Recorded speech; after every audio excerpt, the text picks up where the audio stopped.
फटाक 30 सेकंड में खबर डाउनलोड कीजिए तक ऐप। 2022 शुरू हो चुका है, लेकिन इस साल भी कोरोना ने लोगों का पीछा नहीं छोड़ा है। पिछले 2 साल में कोरोना के कारण कई लोगों को वित्तीय संकट का सामना करना पड़ा है। इसलिए ये बहुत जरूरी है कि नए साल में वित्तीय संकट से बचने के लिए इस साल कुछ अच्छी आदतें अपनाई जाएं। आज हम आपको काम की खबर में ऐसी ही 6 बातों के बारे में बता रहे हैं जिन्हें अपनाकर आप इस साल वित्तीय संकट से बच सकते हैं। बजट तैयार करके उसका प्लान करें। किसी भी तरह की वित्तीय समस्या से निपटने के लिए वित्तीय अनुशासन बहुत जरूरी है। वित्तीय अनुशासन के लिए आपको अपने मासिक खर्च के लिए एक बजट तैयार करना चाहिए और महीने के अंत में वास्तविक खर्च के साथ बजट की तुलना करनी चाहिए। ये तुलना आपको एहसास कराएगी कि आपने उस समय में क्या फिजूल खर्च किया। इससे आप अपने फिजूल खर्चों को कंट्रोल कर सकेंगे। क्रेडिट कार्ड का इस्तेमाल करने से बचें। इमरजेंसी को छोड़कर क्रेडिट कार्ड का इस्तेमाल करने से बचें। ये आपको अपनी सीमा के अंदर खर्च करने और किसी भी कर्ज के जाल में गिरने से बचने में मदद करेंगे। कोरोना काल में कई लोग अपने क्रेडिट कार्ड का बिल नहीं भर पाए। इससे उनका क्रेडिट स्कोर भी खराब हो गया और ब्याज भी बढ़ता रहा। इसलिए इस बात का ध्यान रखें। इमरजेंसी फंड बनाएं।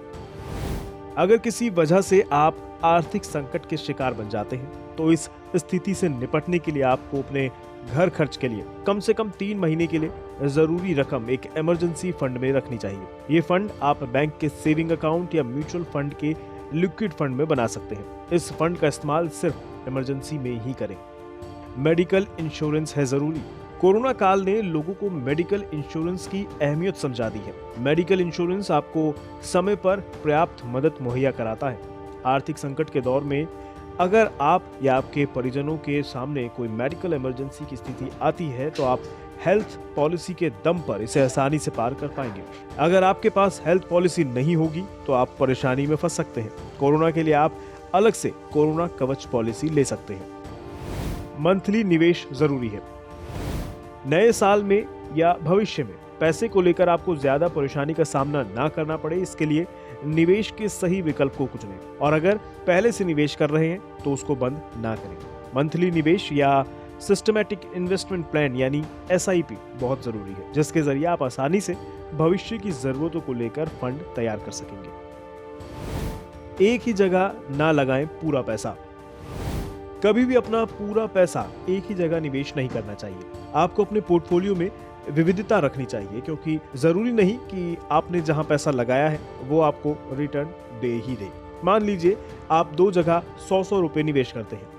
पहले से आपको 10% का रिटर्न मिला, लेकिन दूसरी जगह से आपको 5% का नुकसान हुआ, तो ऐसे में आप फायदे में ही रहेंगे। वहीं अगर पहले से आपको 10% का नुकसान और दूसरी जगह से 5% का फायदा हुआ, तो ऐसे में दूसरी जगह से हुआ फायदा आपके नुकसान को कम कर देगा। तो ये थे वो 6 तरीके जो आपको भविष्य में परेशानी से बचा कर रखेंगे। उम्मीद है ये जानकारी आपके काम आए।